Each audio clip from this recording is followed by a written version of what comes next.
The darkness struck me first when looking at Fiona Pardington's photograph, Huia Tu Rae, the Huia Plume on my brow. There is a notion among photographers of who has the right to capture, as if what we take photos of is something to possess. In Partington's photograph, it pulled my attention to view a Huia feather not only for the part of life, of being, that it is, but the sadness and the stories we lose when Taonga is taken without its story. Irino Ellis notes Taonga are living treasures, and as such they retain the Māori of the materials from which they are made.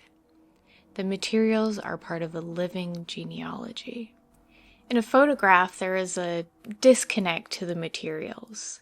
I cannot feel the softness of the Huia feather in between my fingers or feel the Māori within the feather as I hold it. I can only hold the perspective of what Pardington sees with her camera. If Taonga is meant to hold the stories of those who have come before, then I wonder with a deep sense of sadness what story was lost here. What whakapapa was disconnected the moment it was taken? The photograph was taken in 2002, but the Huia feather is among the collection of the O'Kane's Bay Museum. In her own way, Pardington is reclaiming a story in the photograph, which has been lost in the possession of Pakeha collectors. The last Huia seen alive was in 1907. What strikes me, though, is that in the photograph there is one feather. Huia lived life in pairs, which means there's a companion feather to this one, perhaps somewhere in a collection, in a box, perhaps made to be a spectacle in a museum. I picture their voices together, soft and a little twitter, only they know. But I cannot hold the peaceful image for very long in my mind before I can hear their cry.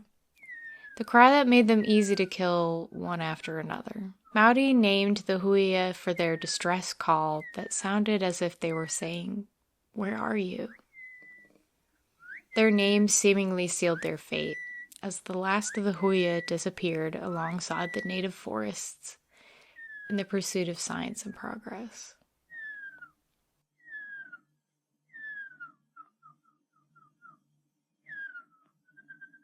When I look at the photograph perfectly poised in black and white, I can only feel my own sadness.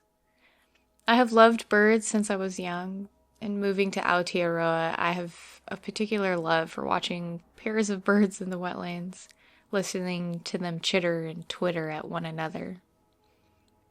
Colonization and the idea of possession took that future from the Huia. We should have been able to see them in the forests, talking in low tones to one another. We should have seen them as birds with mana flowing through them. As companions of this world, instead of seeing them as specimens to collect, the Huia feather in a photograph represents what once was.